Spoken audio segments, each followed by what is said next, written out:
The mainstream media has been an anti-vegan circus throughout 2016, bringing attention to veganism in a very biased way, in an attempt to keep us blinded and distracted from the injustice of animal agriculture. There's a story in the paper today, the headline, "Fashionable veganism is harming health." It's also vegan.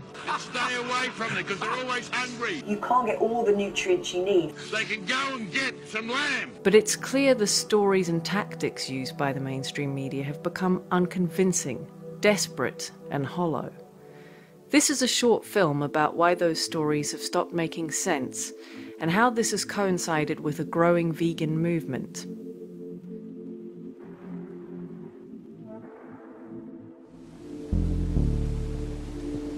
Veganism is growing. Veganism is breaking growth and sales records all over the world. In the UK, for example, there are now 350% more vegans compared to a decade ago, and vegan food sales are up 1,500%. In America, similar trends are emerging, and the book How Not to Die, which recommends against the consumption of animal products, became a New York Times top 10 bestseller this year. And on social media, veganism is trending more than ever, driving swathes of people to the lifestyle.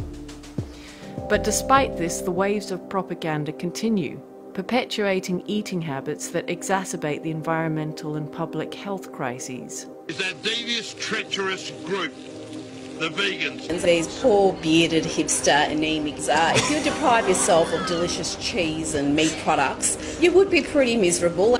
But unfortunately, vegetarians and vegans haven't seen the funny side of it. Get a sense of humour is what I would say. Some can end up deficient in vitamin D, calcium and iron.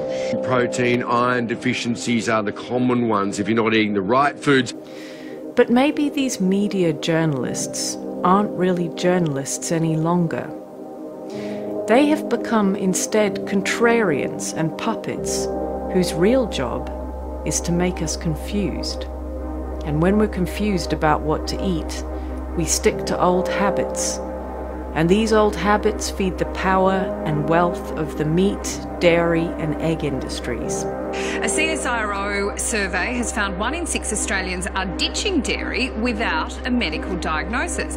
It's leading to dangerous levels of serious health risks arising from a lack of calcium. When you look at the plant sources like broccoli, etc., you need to literally consume 20 cups of broccoli to get anywhere near the amount of calcium in a cup of milk. We naively think we're free and not addicted, when in fact really, we're just trapped in their cruel system. You are not going to get this information from the powers that be because those institutions are controlled. The media is controlled by the meat and dairy industry. The public is being lied to, right? There are big money commercial interests that are trying to twist the truth. It's like the tobacco industry. It's like today's tobacco industry.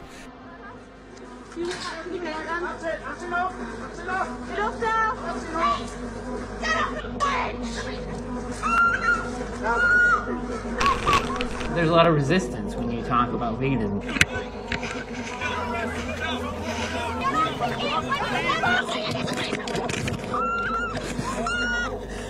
The question is, will it be possible to unlearn the stories told and sold to us by the animal agriculture industries?